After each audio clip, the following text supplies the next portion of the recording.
Heyo everybody, Haku here with a super quick video, at least I'm hoping it'll be. Just quickly going over some of the anime that I watched for spring 2022 that as I finish I'll be doing reviews on really quickly. And also talking about the series that I plan to watch for summer 2022. I used to do videos like this all the time, pretty in-depth, but I'm just gonna do this quickly, I'm hoping. But ever since I stopped doing those videos, I still, every single season, have been going through and watching the PV for every upcoming anime and then deciding which ones I want to watch.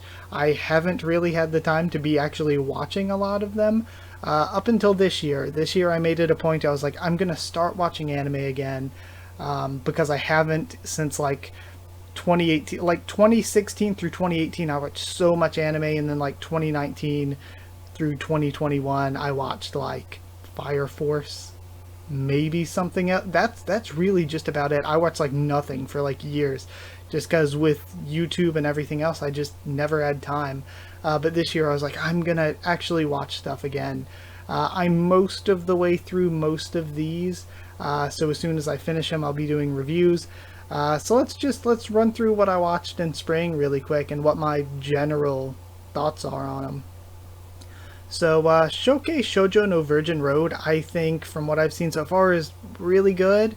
It's actually super surprising to me that it's not super popular, because it seems like the type of series that is usually super popular. So it's so weird to me that it seems like no one has been talking about this whatsoever.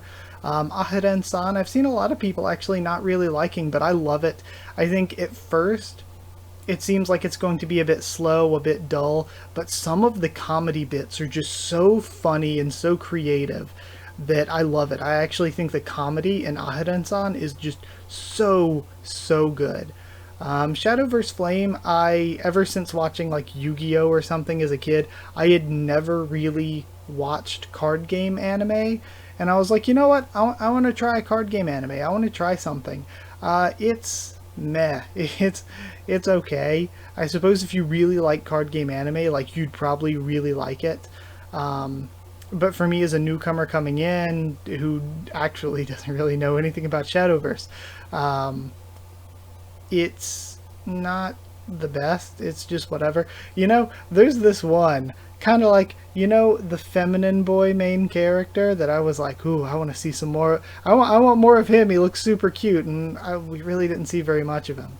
At least from what I've seen so far. No idea how long it's going to go on for either. So, yeah, don't really know what my thoughts are on it. Birdie Wing's incredible. I think Birdie Wing is it. There was some article I saw recently that somebody had like reposted up on Twitter that was about, like, I don't know where it is, some weekly ranking on one of the big anime sites like Anime News Network or something that I don't use.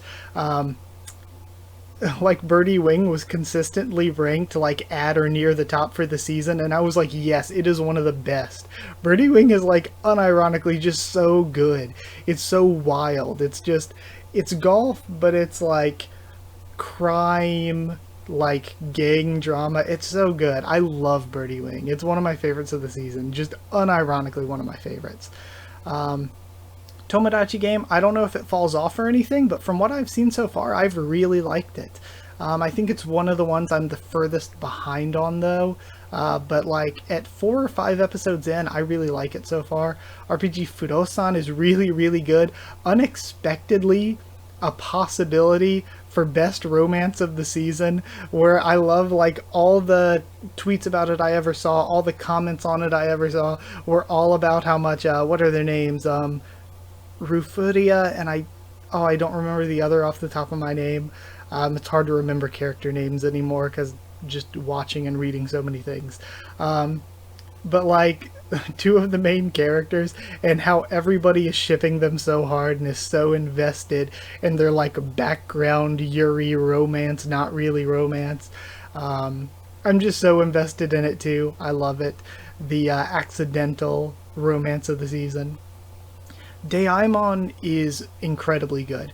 I think that production wow, what a voice crack. Production quality wise, it's very, very difficult for anything to stand up to Spy X Family. And then right behind that, you've got Summertime Render, which I think is just like it's behind Spy X Family in production quality, but I think it has a better story. So it's hard to stand up to those two.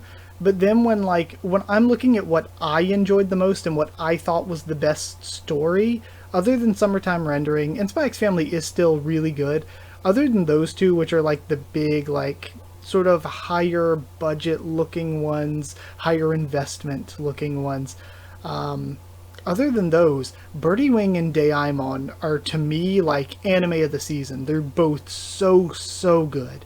The production quality for Daimon isn't crazy high, but the story is just so enjoyable that I absolutely have to recommend it as one of the best. We got Skeleton Knight. Skeleton Knight is pretty good. I just feel like I used to watch like 3 to 5 isekai every, and this is like very loosely an isekai, 3 to 5 isekai like a season. Like it feels like a quarter of every season is isekai at this point. And this doesn't really do a whole lot to stand out. It's just kind of a normal isekai. It's one of those, I feel like in a like a general sense, I typically prefer actions and like fantasy stuff to romance and slice of life. Like all my life I would have said, oh yeah, I prefer that. But when you ask me like what my favorite anime are, especially of the past few years, it's like all romance and slice of life. I think that romance and slice of life have just been generally better. There have just been better romances and better slice of life than like action fantasy stuff over the past few years. And I feel like Skeleton Knight fits in with that, with just being okay. Just being okay. It's another one of those where it's an action, but the actual fighting just doesn't look very good. Like, again, it's hard to compare it to something like Spy X Family that has just a nutty production going on. But like even that, which isn't strictly an action, look at action in that and just basic movement and stuff in that, and it's so much crazier than this series that should be an action. And I don't know, maybe companies shouldn't be taking on action anime anymore if they're not prepared to like actually make the movement and the fighting look good. I don't know how I feel. I just feel like it's another one of those things where just the action and fantasy genre in anime is just rotted and withered into a pit of isekai. Or even, I see Koi wa Sekai Seifuku no Ato de doesn't have a crazy production. It doesn't have a crazy production, but its action looks really, really good, and it's not even an action series, really. I know it's in the tags there, but it's not even really an action series. It's way more about the sort of romantic comedy angle, but its action looks really, really nice. It looks better than things that are supposed to be actual action series. Mahotsukai Reimeki is another one that's just alright. I like Los Sensei, but other than watching it for more Los Sensei, it's just meh. It's one of those things where, also the opening, tell me the opening doesn't sound like not, I know it's again by Flipside, but tell me the opening doesn't sound like a knockoff of Only My Railgun's first opening. Like the entire like vibe and the pacing of the opening is just way too similar for me. But this is a spin-off of something that I watched and enjoyed years ago, Zero Hajimete Maho no Sho, is that it? And I really enjoyed that. This is just meh. Again, another kind of more action-oriented series just being meh. Koi wa Sekai Seifuku no Ato de is good. It's not the best because there's just so many other series this season that are doing what it's doing, but kind of better. But it's good. It's definitely good. Spy X Family, incredible production-wise, story-wise, pretty solid. I don't think it's the best that's going on, but I think that's just one of those things where I'm going to talk about it more when I review the series, where because its production is so good, you can kind of get lulled into expecting it to be really serious, but it's not. It is straight up it's a fun, silly comedy, and it's a very, very good fun, silly comedy. but you can get lulled into expecting it to be more serious than it is. Also, I forget what I was just a thought just popped into my head while I was saying that last sentence, and now I can't remember what it was. Um, oh yeah, now I remember. The slice of life bits, Spy Family could just do none of the spy stuff and just be like it makes me think if you just gave me a slice of life with that crazy high of a production quality, I would be so invested. Like, I'm so invested in just the slice of life parts of Spy Family. Like, I don't even need the spy parts because the slice of life is just so good. But yeah, it's really, really good. I think the fan base surrounding it, I guess maybe it's just, I don't, I hate I hate being or sounding kind of gatekeepy, and it does sound, what I'm about to say is going to sound kind of gatekeepy. I guess it's because, oh man, I hate people using the term like normies too, but I guess it's just like people that, just the most surface level fan of anime is maybe going to pick it up because it's like the one big popular thing of the season that there is always at least one of. And maybe that's why the fan base around it is so toxic, but holy shit, for something so cute and so sweet and so enjoyable as Spy X Family, all of the discourse I have seen surrounding it for pretty much the entire run has just been shit steeped in sewage. It's just awful. It is the most toxic environment to get around anybody talking about Spy X Family. Which, it's so disappointing. I feel like the internet, and especially anime fans in general, have just, again, this is getting way off topic, but just over the past however many years, like 2019 onward, it's like, man, discourse surrounding anime and stuff has just gotten so much more toxic, so much worse than it was in like the early to mid 2010s. And I even made a joke one time where I was like, anime fans in the early 2020s are trying to be the stereotype that people tried to put on anime fans in the 2010s. All of the cringy or toxicity stuff that anime fans in the 2010s were painted with but wasn't really true is like, it seems like anime fans in 2020 are trying to be that. Yeah, I don't know. Kunoichi Tsubaki is actually really, really fun too. I love the character designs. I think the action, when it does have action, is really good. It reminds me of back when Naruto was actually about ninjas. The character designs are cute. The comedy is really well done. I like pretty much everything about it. It's by the same person who does the Takagi-san series or whatever, that I always see art for around, but I've never really been interested in the concept of. But yeah, I really like Kunoichi Tsubaki. I thought it was really, really fun. Again, for all the, again, horrible toxicity around Spy X Family, I'm surprised there aren't more psychopaths losing their mind over Kunoichi Tsubaki. Then we have Shikimori-san, which, again, a lot of people hate on. I don't get why they hate on it. I think it's really, really good. I really enjoy it. It's up there with Daimon and Birdie Wing and Summertime Render, and Spy Family is like, I guess, in my top 5, I suppose. It's really good. It's not like the best romance I've ever seen, but it's really, really good. I like the production quality. I really enjoy the characters. Kono Healer Mendokusai is not the best. It's just meh. It's just whatever. I think it gets so much undue hate from people that just don't understand it, though.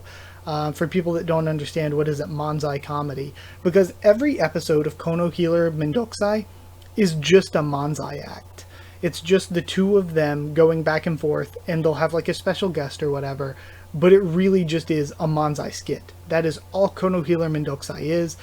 So people who are looking for like some epic adventure aren't going to get that, because that's not what the series is. And if you don't like it, I'm not saying you aren't justified in not liking it, because it is just meh, very meh. But I do think it gets a lot of undue hate from people who don't understand it. And I'm not like trying to act like I'm some big expert or anything, because I'm totally not. But it's not with this, it's not just Kono Healer Mendokusai either. There's so many things that I see get hate from time to time where I'm like, people are really just hating this because they don't really get what it's trying to do. Not that what it's trying to do is like crazy incredible or anything, but they don't like it for like, I guess, like good or they don't dislike it for like good reasons, I guess. Summertime Render is incredibly good. Again, I'm not completely caught up with where it is right now. I always wanted to read the manga, but I never got a chance to get around to it, and then the anime was announced, so I'm like, I'm just going to wait and watch the anime. It's so good. It's incredible. I think, to me, it is anime of the season. I think Spy X Family has a bit of a better production quality, but Summertime Render has the better story. So yeah, that's my thoughts. Expect full reviews on each of these. I tried to be quick, but I kind of wasn't. But yeah, top 5, I'd say Shikimori-san, or even Aharen-san. I'm not sure which I prefer in 5th. There's a good argument for Tomodachi Gamer RPG Fudo-san. They're also pretty solid. Oh, and I'm sleeping on Kunoichi Tsubaki. It, you know, other than all those, it might deserve the 5th place spot. It is actually really, really funny. It's really good as a comedy and a slice of life. But then top 4 are definitely like pretty much a tie between Diamond and Birdie Wing. And I would even potentially put the two of them above Spy X Family. And then Summertime Render, to me, is anime of the season. But with all that out of the way, let's get to what I'm watching for summer 2022. Sorry that took so long to get through. So Shadow vs. Flame is continuing. Again, I don't know if I'll end up dropping it at some point. But again, if you're into card series, it's probably for you. It's not for me. Summertime Render's continuing, and it's incredible. Lycoris Recoil. I gotta kind of remember all of these trailers that I watch now. Okay, Lycoris Recoil. What was this one? Peaceful Every Day. Okay, I'm trying to remember this one. Okay, yeah, they work at the branch of the coffee shop. Yeah, this looked so good. This looks so creative. I'm really excited for this one, actually. This one looks really good and creative. I'm very excited for Lycoris Recoil. It looks really good. I like the character designs a lot, if it's the one I'm thinking of. Next we have Musashino, and I haven't decided. This is all stuff that I'm giving a try this season. There were a lot of other things that I marked yellow that aren't up here that I marked as maybes, like maybe I'll marathon them in the future or something, or like it's a season 2 of something and I'm like, I need to watch season 1 first, so I can't say that I'm going to watch it for sure. But there are 2 that I haven't made a decision on. The first, Musashino, and I wanted to leave it up here because back in like 2017 or something, when I did make these videos about what I was watching the next season or whatever, Musashino was always up there, and I'd be like, ooh, that's neat, I wonder if I'll watch it, I wonder what it'll be like or whatever. And then we'd never get a trailer or anything, and it would get pushed back to the next season, and then that happened again, and it's been like 5 years straight up. It's probably in some videos if you went back to like 2016, 2017. It's crazy. It's crazy how long that it's been on every single like chart or whatever. But it seems like this season we are actually, after years and years, we're actually finally getting this random short form anime, Musashino. So nuts. Crazy. Don't know if I'll actually watch it or not, but I just wanted to talk about that. Ruby, I watched the first season, I guess, maybe 2. I don't really know much about Ruby. I watched it like years upon years, like 2014, 2015 maybe. I watched the first like season or 2 of it and didn't really stick with it. I think it's really neat being like an online only production and stuff like that. I think that's super cool. But then they announced an anime adaptation of it by Shaft, and all of the animation, they've actually released like the first 3 episodes I think already, but all of the animation I've seen and like the trailers and PVs and stuff just looks insane. It looks incredibly good. And of course I'm a big fan of Shaft. They're the ones, Shaft is Madoka Magica, right? Madoka Magica's production quality is nutty. It's one of my favorite anime of all time. So I'm super excited to see what they do with a Ruby adaptation. So I'm going to totally watch it, even though I haven't really watched the actual Ruby series. Yurei Deko looks insane It looks so crazy. It looks so weird and avant-garde, and I personally really like that kind of thing. So there's a chance that it could be just complete trash, but there's a chance it could be really, really good and right up my alley. Something else I'll say before continuing, usually there's like that one standout where you're like, okay, like at least one, maybe more, where you're like, okay, that's going to be the big thing of the season, like Spy X Family was last season. But I don't really see anything like that this season. This season, it just feels like everything could be hit or miss. Everything could be incredibly good or just not good at all. I have no idea. Prima Doll looks really, really cool. The idea behind it and the way that it looks like it's mixing action and slice of life stuff is really weird and interesting. And it looks right up my alley again. One complaint before even going into Prima Doll that I have, though, is the character designs. And the character designs look fine, so you're going to be like, oh, why are you complaining? What's wrong? But let me tell you this pet peeve I have, this gripe I have with anime and manga especially. Other stuff does it, but especially anime and manga. There will be this series where they're like, whoa, we have Beastkin or whatever. And I'm like, oh, sick, that's cool. And then they'll give us like a male Beastkin character, and he has like this animal anthropomorphic design. And I'm like, holy crap, that's awesome. And they're like, oh yeah, now we have the female Beastkin, and it's just a regular anime girl with animal ears. And it's so disappointing, and I hate it so much. Because it's not even like, call me a furry if you must. I love anthro designs, but it's not just that. I like cool, like, orc or goblin designs. I like cool, like if we're doing a sci-fi, give us...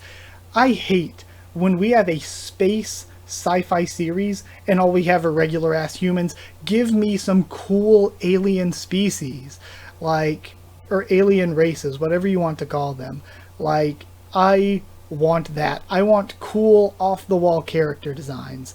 That is what I want. So I hate when anime and manga does this constantly. The male members of like a beast folk race are these cool anthro designs, and then the female members that you actually get focus on are just like regular ass anime girls. And that's my complaint here with Prima Doll, is there are these quote unquote like male, I guess, robot designs where they're like, neat, these are like actual machines, automatons, robots. And then it's like, oh, when we have the decommissioned female battle robots and they all just look like regular ass anime girls. Give me something. Give me like some metal bits. At least give me like a doll or robot type joints. Like, I don't know, give me something. I don't want just random anime girl who says she's a robot. I want the clinkety clankety spankety. Like, I want more robot in my robots. So yeah, that's my early complaint before even watching Prima Doll. The animation for it looks gorgeous. The idea behind the story looks awesome. I just want more robot girls that look like actual robots. So yeah, rant aside, we got Jashin-chan Dropkick X. I still need to marathon the second season. I loved the first season. So yeah, I need to marathon the second season before we get here. Then we've got Mama Haha no Tsurugo ga Motokano Datta, which is going to be about a couple who sort of broke up, and then their parents get married and they're now step-siblings. It looks like an interesting idea for a romantic comedy. Like I just mentioned when talking about last season, it feels like romances and slice of life stuff have just been more heat than fantasy and action stuff lately. We have Warao, Ars Notorious Sun, or Sun actually, because the character says it a bunch in the trailer. I think it looks super cute. I think the world looks interesting. It seems like it might be right up my alley with stuff that I enjoy, so I'm going to give it a shot. Isekai Oji-san, I actually am not a huge fan of the character designs, and when I read the idea, I was like, I don't know how I feel about this idea. But then I saw the trailer, and I was like, okay, no, this trailer's really convinced me. It's really made me change my mind here. And then they released the opening, I think, the other day, and I watched it, and I was like, oh, wow, the opening's actually really good. So I'm definitely giving it a chance. We got Yofukashi no Uta. This maybe could be the one big thing of the season. I don't know, it doesn't seem like it'll be as big as Spy X Family or whatever, but this looks really, really good actually. I think this looks really good. Give me more vampire girls. I mean, I think people are going to whine, wow, I'm a sexualization about every character, but fuck off, it's a cartoon. And I don't care as long as the story is good. So I really hope this is good because it looks neat. I like the character designs. I like the art style. I really hope it's good. And give me more vampire stuff. I like vampire stuff. We got Sorademo Yumu wa Yostekuru. I have now watched, what was it? Kunoichi Tsubaki and have entered the forehead verse. So as somebody who has entered the forehead verse, I want to watch this. I follow the mangaka on Twitter, I think, so I see art from it all the time. And I've always been like, oh, wow, that looks pretty neat. So yeah, I'm going to give it a shot and see if it's any good. I love the first season of Shadow's House, so I'm really excited to see the second season. I love the concept behind it, the style. I don't know, that sort of kind of gothic-ish Victorian style is like, again, right up my alley. So yeah, totally into that. We got Hoshino Samidare, which is another one that could just be like bad or incredible. I can't tell. It looks really weird, really different. The trailers actually remind me a lot of, I was going to say old school anime, but what I'm referring to would make a lot of you feel old because I was like, it reminds me a lot of like 2000s anime, old school in that sense. So I'm really interested in it. We have KJ File. I'm assuming that's going to stand for Kaiju File. There is literally, I have found no trailers, no anything, no info about it other than this, basically. I'm probably gonna not end up watching it. I'm not super into most Kaiju stuff, like some of it's pretty good. But I don't know, I'll probably end up not watching it, but I want to wait and give it a chance when I have more info. We got Isekai Yakyoku, or Isekai Pharmacy, I think. The idea behind it in the trailer, I thought, seemed really good. Whenever I see Isekai in a title at this point, again, I'm just so burnt out on Isekai. Again, this is coming from an Isekai fan. This is coming from a guy who loves the concept of Isekai, who has watched a bazillion Isekai, a more billion of them. I am a bit burnt out on so much Isekai. So with that in mind, it made me think, oh no, not another one. But then I saw the trailer, I read the concept behind the synopsis, and it kind of sorry, throat's getting dry. Kind of convinced me to go for it. I've been on like a 30-minute rant, my throat's getting dry. Shine Post is an idol series, looks good. Looks really, really good production-wise. I'm usually not super duper into idol stuff. Besides watching VTubers like Hollow Live, I guess. Yeah, I'm not super into idol stuff usually, but there have been some good idol anime that I've enjoyed. And this, it just looks really nice visually, so I want to check it out. And then we have the Saikin Yatota Meidyashi. It is by a mangaka that I've seen a lot of things from in the past. So I want to give it a shot. Don't know if I'll like it or not, but I want to give it a shot. Looks pretty solid. I've seen artwork on it or from it on Twitter a lot. We got D4DJ Double Mix. I loved the first D4DJ. If you want to watch it, it is free on YouTube right now in a bunch of different languages. And I just thought that making a production like that for YouTube, it's really cool. Just releasing it free for everybody, it's so cool. And I thought it was really good on top of that. It is a 3D animated series with really nice 3D animation, which is, again, a little bit of a rarity. We're getting more and more really good 3D anime. But again, to make a really good 3D anime for free on YouTube, nuts. So I really like the first D4DJ. This is going to be the second season. So I'm excited. We have like no info on it yet. But I'm going to be watching it just because I like the first one. But yeah, that's it. Thank you so much for watching. I hope you enjoyed the video. I guess, like if you did like the video, comment down there. Tell me what you thought of these series. Any that you think I am doing a disservice to by missing out on. Or any that you think, yeah, I maybe am mistaken on and shouldn't watch. Any of your thoughts, just let me know. Subscribe for much more of all of this. Like I said, when I finish these, I'll be doing short reviews on all of them. But if you want to talk to me in depth about them on Twitter, follow there. You can just hit me up. I am always willing to talk to anybody about any of this. Same with Discord. The server's free and open for anyone. Just ask and I can give you a link to it. And I will talk in depth about all of these with you as much as you want to. I love talking with all of you on Discord. I do it all the time, whether on the server or in DMs, I don't care. I love talking to all of you. So just hit me up if you want to talk about any of these. If you want to help support the channel on Patreon to help me continue to keep going, it's patreon.com/Haku of the Tubes, or a link will be in the description. Either way, that is it. Thank you so much for watching, and I'll see you all next time.